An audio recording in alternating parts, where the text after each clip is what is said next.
Last time हमने पढ़ा था हेल्थ साइकोलॉजी में, टॉपिक आपका था टॉपिक नंबर 1 हमने पढ़ा था ब्रेन हाइपोसिस। ब्रेन हाइपोसिस में हमने बायोमेडिकल मॉडल पढ़ा, बायो साइकोसोशल मॉडल पढ़ा, एम्स ऑफ हेल्थ साइकोलॉजी पढ़ा। और फिर इससे अगले लेक्चर में हमने डिस्कस किया था topic number 2 system of the body. तो जिसमें आप देख सकते हैं कि जो हमारे टॉपिक से रेलिवेंट हैं वो तो हमने 2 सिस्टम डिस्कस किए थे, नर्वस सिस्टम और एंडोक्राइन सिस्टम। ओके जी, तो बेसिकली हमने कहा था कि 13 मेजर सिस्टम है, 13 total system of the bodies हैं अभी तक जो और उनमें से 11 जो हैं वो मेजर सिस्टम है जो यहाँ पे, और हमने इसमें से सिर्फ नर्वस सिस्टम को स्टडी करना है। ओके जी, तो ये देखिए ये आपके सामने नर्वस सिस्टम है, ये अब इसमें ब्रेन, स्पाइनल कॉर्ड और नर्व्स हैं।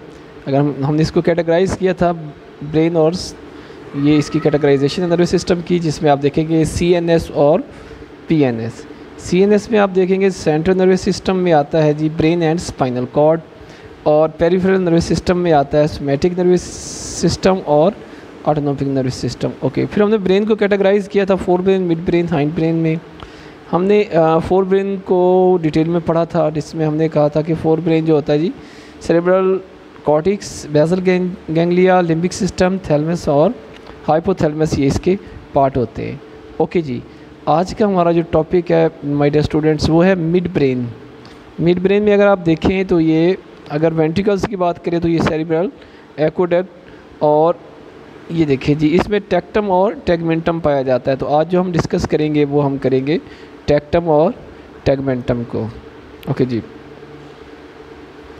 तो हम डिस्कस करने जा रहे हैं जी। Okay, this is mid brain. ये देखिए my dear students, the mid brain also called the mesencephalon surrounds cerebral aqueduct and consists of 2 major parts, that tectum and tegmentum। तो जो मिड ब्रेन होता है वो टेक्टम और टेगमेंटम पर मुश्तमिल होता है। तो टेक्टम और टेगमेंटम की बात करते हैं आप। टेक्टम जो है, the tectum also called roof is located in the dorsal portion of the mesencephalon.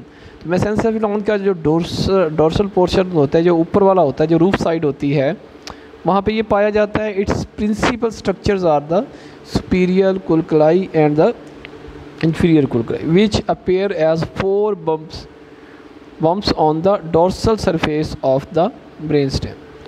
तो ये आपके सामने है जी ब्रेन में, वो इसका वहाँ पे वो बताया गया है। अगर आप इसको डिटेल से ज़रा देखें तो ये जूम करते हैं जी, इसको जूम होने के बाद ये ठीक से क्लियर नहीं हो रहा, चलें।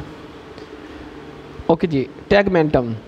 The tegmentum covering consist of the portion of the mesencephalon beneath the tectum. तो ये टेक्टम के नीचे वाला जो हिस्सा होता है, जो कवर हुआ होता है, उसको टेगमेंटम बोलते हैं।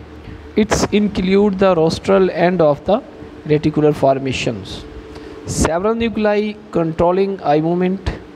ये बहुत सारे इसमें जो न्यूक्लाइज होते हैं, जो हमारी आँखों की मूवमेंट होती है उसको कंट्रोल कर रहे होते हैं, और कुछ जो होते हैं वो substance nigra that ventricle tegmental area उसको कंट्रोल कर रहे होते हैं। तो माय डियर स्टूडेंट्स, ये टेक्टम और टेगमेंटम बहुत इंपॉर्टेंट रोल प्ले करता है। बेसिकली तो ये जो मिड ब्रेन होता है, ये समझ लें कि ये फोर ब्रेन और हाइंड ब्रेन को आपस में जोड़ने का काम करता है। ये एक दरमियान में उनको, जो दोनों ब्रेन जो होते हैं, हमारे ब्रेन के पार्ट्स जो होते हैं, उनको जोड़ने का काम करता है। ओके जी, तो ये अब हाइंड ब्रेन की अगर हम बात करें, the hind brain which surrounds the 4th ventricles. तो आप देख सकते हैं कि 4th वेंट्रिकल के ये इर्द गिर्द ये पाया जाता है। Consist of 2 major divisions of the metencephalon. दो मेटेनसेफेलॉन की 2 मेजर डिविजन्स होती हैं, जिनको माइलेनसेफेलॉन्स और मेटेनसेफेलॉन्स। तो ये हमने क्लास में भी डिस्कस किया था। The metencephalon consist of the pons and the medulla. तो आप सिंपल वर्ड में इस तरह कर लें, ज़्यादा उस तरह से आपको डिफ़िकल्ट हो जाएगा याद करने में। तो याद करने के लिए सबसे इजी वे ये है कि ये जो टेबल मैंने आपको दिया था, आप इस टेबल को देखिए। हाइंड ब्रेन के जो पार्ट्स हैं वो है सेरिबेलम, पोन्स और मेडोला। ओके जी, सेरिबेलम, पोन्स और मेडुला। इस टेबल को आप अच्छे से याद कर लें तो आपको टॉपिक जो है वो आपका कवर हो जाएगा। ओके जी, तो हाइंड ब्रेन।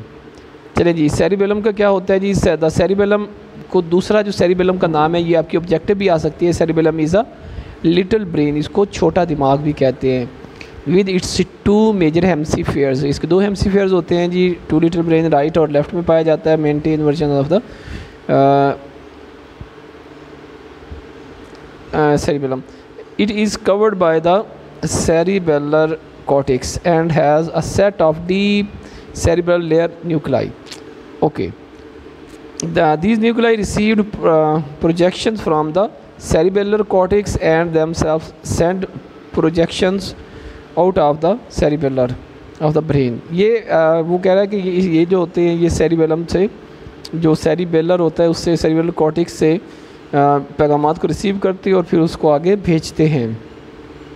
जो सेरिबेलम होता है इसका जो काम होता है, cerebellum is attach to the dorsal surface of the pons by ponds of the axon, the superior, middle and the inferior cerebral ponds, या लिटिल फीट के साथ इसके छोटे छोटे से रेशे होते हैं जिसके साथ ये बाकी दिमाग के जो हिस्से होते हैं उनकी तरफ ये फैला होता है। ये आप अगर इस पिक्चर में देखेंगे तो आपको समझ आ जाएगी कि हाइंड ब्रेन में जो सेरिबेलम होता है उसका काम ये आपको इसमें एक औरत नज़र आ रही है जो अपना एक हाथ स्टैंड है एक अपने पाँव के ऊपर और वो एक हाथ से वो अपने जूता पहनने की कोशिश कर रही है।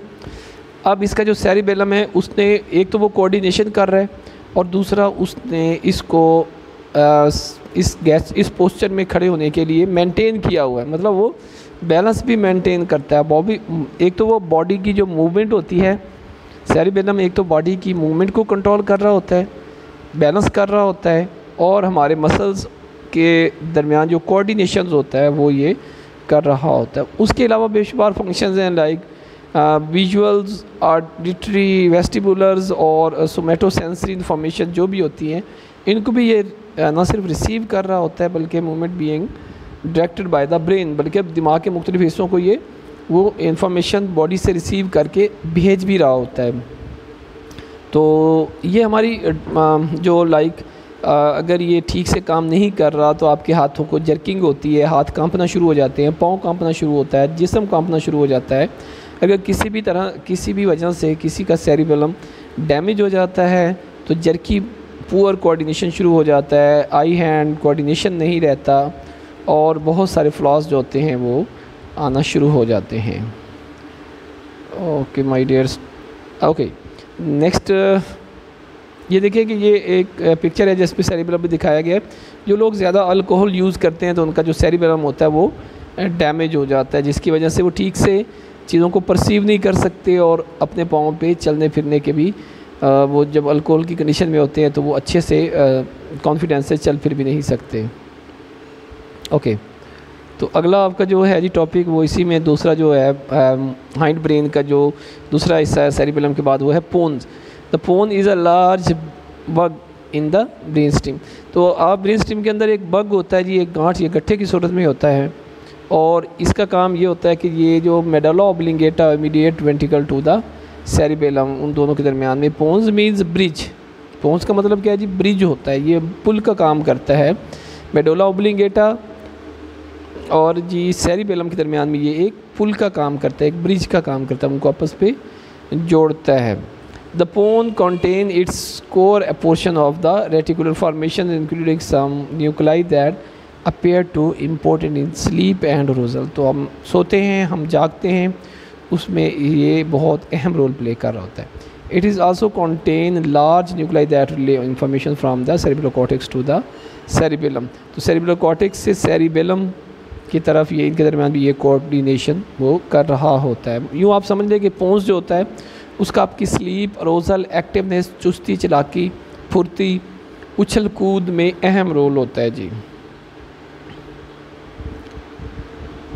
और अगर इसमें प्रॉब्लम क्रिएट हो जाए, किसी भी तरह की प्रॉब्लम क्रिएट हो जाए तो फिर वो जो बंदा होता है उसका जो उछल कूद होता है या उसका जो जब हम उछल कूद करते हैं तो हमारे हार्ट बीट, एनर्जी, हमारे जो सांस की रफ्तार होती है वो भी तेज़ होती है, उसको भी ये कंट्रोल कर रहा होता है। लेकिन अगर इसमें प्रॉब्लम हो जाएगी तो इसमें किसी भी तरह की अगर पोन में प्रॉब्लम हो जाए तो फिर वो उछल कूद और उसके दरमियान में फिर कार्डिक और हमारा बीपी का अप्स एंड डाउन होना वो कंट्रोल नहीं हो सकता, जिसकी वजह से वो फिर प्रॉब्लम हो सकती है।